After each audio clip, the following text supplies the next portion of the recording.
पित्त की थैली की पथरी का इलाज बहुत कम वैद्य, बहुत कम डॉक्टर, बहुत कम हकीमा द्वारा मिलेगा। लेकिन आज हमारे गेला जो वैद्य जी बैठे हैं ये दावा कर रहे हैं कि मेरा दौरा पित्त की थैली का घरेलू नुस्खा है। तो भाई बहुत बड़ी बात है, घर बैठे खुद जो है अपने वैद्य बन जाओ, खुद अपनी बीमारी का इलाज खुद कर लो घर बैठ के। तो सुनील वैद्य जी हमारे गेला मौजूद हैं जो तार्थिक घरेलू नुस्खा बतावेंगे पथरी का इलाज कर, वह भी पित्त की थैली। सारे भाइयों ने राम राम, मैं हूं तारा देसी पत्रकार धर्मू। देसी देख बिना ब्रेक, लाइक शेयर पे गुट्ठा टेक और वैद्य का लाइक जो ढेक। वैद्य जी दर्शकों ने राम राम। राम राम जी आपने सारिया ने। बाकी वैद्य का बॉडी स्ट्रक्चर देख कर जी तो मेरा ऐसा आग्रह था जनो तो वजन घटाने का नुस्खा पूछ लें इन पे। लेकिन फिलहाल क्योंकि हमारे द्वारा घने फोन आए और पित्त की थैली की जो पथरी है उस तक काफ़ी लोग परेशान हैं और उसका इलाज बार बार पूछे हैं, और वो भी घरेलू नुस्खा। ऐसा ना हो कि भाई कितने घर फूक तमाशा न करना पड़े और घर तक पीछे भी दो और फिर इलाज भी नहीं हुआ।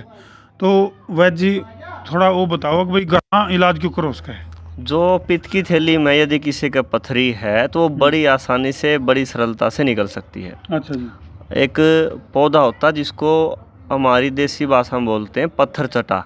पत्थर चटा। पत्थर चटा और आयुर्वेद की भाषा में उसका नाम है पाषाण भेद। अच्छा जी। जिसके दोनों नामों से पता लगता है कि पत्थर के साथ कुछ इसका रिएक्शन है। तो पाषाण भेद का रस ले लो आप। मान लो 100 ग्राम आपने पाषाण भेद का रस ले लिया और 100 ग्राम पाषाण भेद के रस के अंदर जो है आप 150 ग्राम पाषाण भेद का चूर्ण भिगो दो। शाम को, ठीक है। उसे का रस में उसे का चूर्ण। हाँ, उसे का भिगो, इसको बोलते भावना देना। अच्छा जी। ऐसे ही जैसे भिगो दिया, सुबह उसको छाए में रख दिया और सूखने के बाद फिर कूट के दोबारा फिर उसी रस में भिगोना है। अच्छा जी। 7 भावना देनी है। 7 भावना देने से क्या होता है, जो एक खुराक में जो काम होना चाहिए वो एक खुराक 7 खुराक का काम करेगी। अच्छा, यानी कि उसी को 7 बार रिपीट करना। हाँ, जैसे एक छोटी सी टेबलेट में 100 mg भी है, 1000 mg भी है। ठीक बात है। तो ऐसे ही अगर आप सिर्फ एक बार पाषाण भेद को कूट के लोगे तो वो एक खुराक है। अच्छा। और यदि उसकी 7 भावना दे करके फिर लोगे तो उसकी हो जाएंगी 7 खुराक।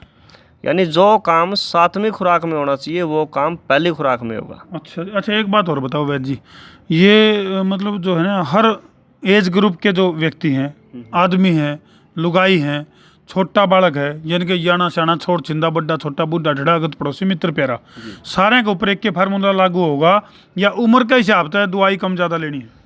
इसके है ना उम्र नहीं देखनी है, इसके अंदर देखना है जो साइज है पथरी का वो कितना है। अच्छा। इसकी मात्रा तो 1/4 चम्मच लेनी है सबको। अच्छा। 1/4 चम्मच। 1/4 चम्मच चाय वाली जो चम्मच होया करे। हाँ, वो शाम को भिगो दो और सुबह उसको थोड़ा फेंट के और फिर छान करके कपड़े के अंदर से छान के उसके अंदर थोड़ा सा मीठा और लगभग आधा ग्राम शिलाजीत मिला के ले लो, या फिर शिलाजीत की भी भावना दे सकते हो आप इसके अंदर। अच्छा, वो भी ऐसे ही मल्टीप्लाई कर देंगे। लगभग 50 ग्राम या 60 ग्राम पानी लेके उसके अंदर 1 तोड़ा शिलाजीत घोल के और उस पूरे चूर्ण में मिला दो। फिर सूखने के बाद इसको दोबारा कूट लो। तो ये शिलाजीत की भी भावना आ गई। अच्छा। तो 1/4 चम्मच ही लेनी है। बड़ा हो, बूढ़ा हो, लेडीज हो, जेंट्स हो, कोई समस्या नहीं है। अच्छा, कई बार या एक बार तो इसका इलाज हो गया जी, ठीक हो गया, दोबारा फिर शुरू हो जाए पथरी। दोबारा है ना, कोई भी रोग हो जो आजकल हमारा खान पान है, कोई भी रोग दोबारा वापसी कर सकता है। ऐसा नहीं है कि ये दवा ले ली तो इसके बाद दोबारा नहीं होगी। बिल्कुल हो सकती है, किसी को भी हो सकती है, और क्या पता मेरे भी हो। ठीक बात है। क्योंकि जब तक पेन नहीं हुआ, दर्द नहीं हुआ, मैं भी क्यों चेक करवाऊंगा अपनी। सही बात। तो किसी को भी कोई भी रोग कभी भी हो सकता है, पर ये प्रयोग आप करोगे तो निकलने की बिल्कुल जिम्मेवारी है। अच्छा जी। हाँ, 100% मान के निकलेगी, बिल्कुल 100% निकलेगी। अच्छा जी। और दूसरे तीसरे दिन जो है दर्द होना शुरू हो जाता है, वो खत्म हो जाता है। अच्छा जी। और इसमें कुछ लोगों को एक परेशानी हो सकती है शुरुआत में, लेकिन उसका भी हल है।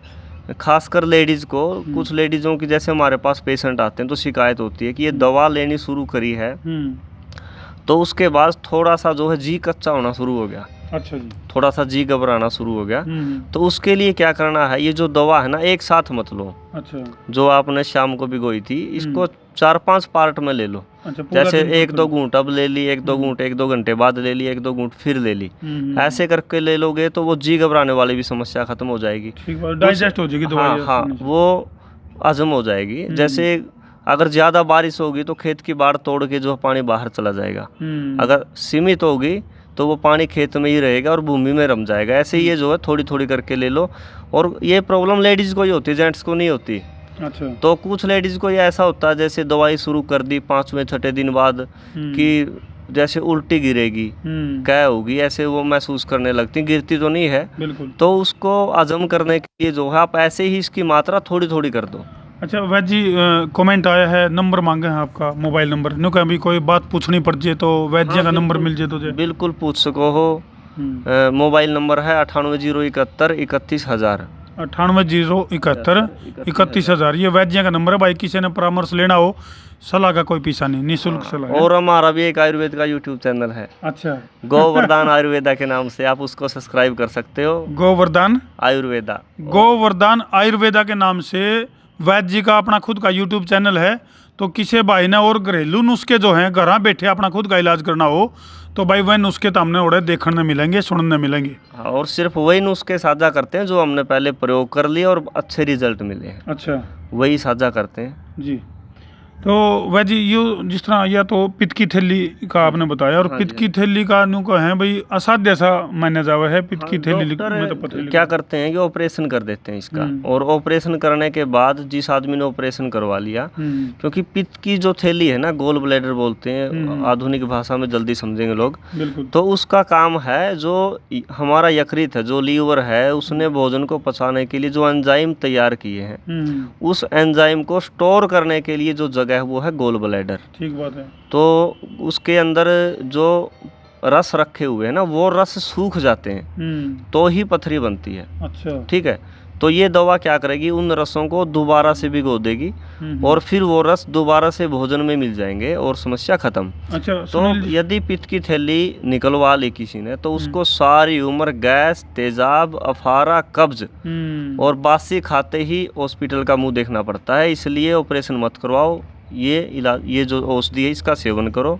अच्छा। ले भैया बड़ी बात बता दी वैद्यन है, यानी कि पित्त की थैली का यदि कोई पेशेंट ऑपरेशन का इलाज करे है तो उसकी वजह से गैस की बात करा या फिर अपच की बात करा और के बताओ। तेजाब है, गैस है, पेट में उफारा बढ़ना है, छोटी आंत में अल्सर खासकर, और कुछ लोगों को तो जो है, क्योंकि जो चीज़ रुकनी है वो रुकने की बजाय डायरेक्ट आंत में गिर रही है। ठीक बात है। तो डायरेक्ट गिरेगी, वो पित्त होता है। पित्त का मतलब गर्मी, अग्नि और पानी के मिलने से पित्त बनता है। अच्छा जी। तो जैसे पंच महाभूत है ना हमारे, वैसे ही हमारे जो हैं त्रिदोष हैं, वात, पित्त और कफ।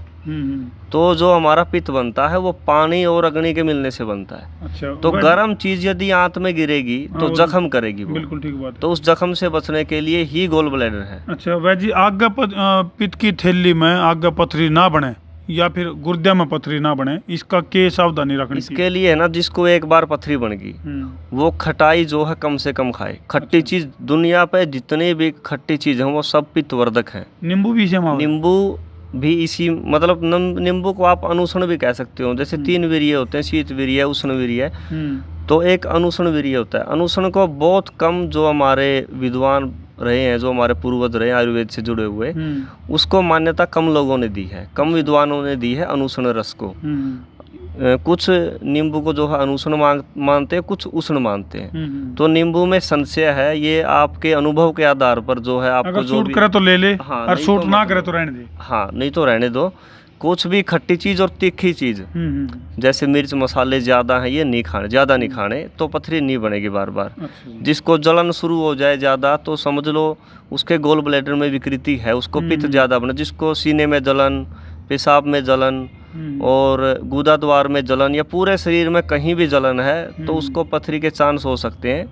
और जरूरी नहीं है पथरी है, ये पित्त की वजह से भी हो सकते हैं। उसका चेकअप जरूरी है। हाँ जरूरी। चलो वैद्य जी, यह जो दवाई आपने बताई है जो कि घरा बनाई जैसा है, या आपका दौरा जब मान ले तैयार हो और किसी कोई मंगवाना चाहो तो उसका भी कोई? हाँ बिल्कुल है, हमारे पास तैयार भी है ये। अच्छा। हाँ बिल्कुल है। तो भाई किसी ने, कोई भाई अगर किसी का समस्या हो और वो न्यू चाहे है कि भैया दवाई उसने तैयार करी कराई मिल जाए, तो वैद्य का नंबर 9801 31,000, इस नंबर पर फ़ोन करके वो दवाई घर बैठे भी मंगवा सके है। और भाई वैद्य जी का जो पूछ भी सको हो कि कुकर बनानी है, कोई गलती लाग जाए कोई दिक्कत नहीं है, बोल चुक लेंगे क्योंकि हाँ बिल्कुल, क्योंकि अरे हर आदमी मेरे पास नहीं आ सकता, हर के पास मैं नहीं जा सकता। हर जगह पे वैद्य हैं, जो वैद्य हैं वो खुद सीखना चाहते हैं, पूछ लो कोई समस्या नहीं है। इस जानकारी को साथ लेके मर जाएंगे क्या फायदा। अधूरी जानकारी खतरनाक भी होए। हाँ खतरनाक है, पूछ लो कोई बात नहीं है। और ये है अपनी वो दवा, ये है जी है पितास्मरी हर। और इसके ऊपर हमने जो है जूम करके आप देख सकते हो, ये लिख रखा है पथरी गारंटी से निकलती है, दिखा दो। इसके ऊपर बिल्कुल लिख रखा है, और सेवन की विधि भी लिख रखी है। हाँ ये देखो, ये सेवन की विधि है। ये लेने का अगर किसी को बड़ी है तो 2 टाइम ले लो, नॉर्मल है छोटी सी है तो 1 टाइम ले लो। तो भाई वैद्य का मकसद अगर पीछे कमांड का होता तो शायद वो तरीका नहीं बतावा कि भैया किस किस चीज़ तक बना है, घर बैठे बनाई जा सके है। फिर भी कई हुए हैं बीजनों तो थोड़ा आलस हुआ है कई लोगों में, हाँ मंगवा सके हैं। वैद्य नंबर बता दिया है फ़ोन करके।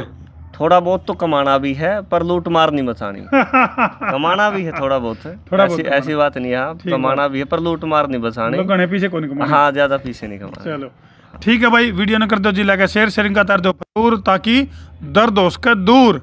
मैं हूँ तारा देसी पत्रकार धर्मू। जय जवान, जय किसान, जय हिंदुस्तान। जय हिंदुस्तान।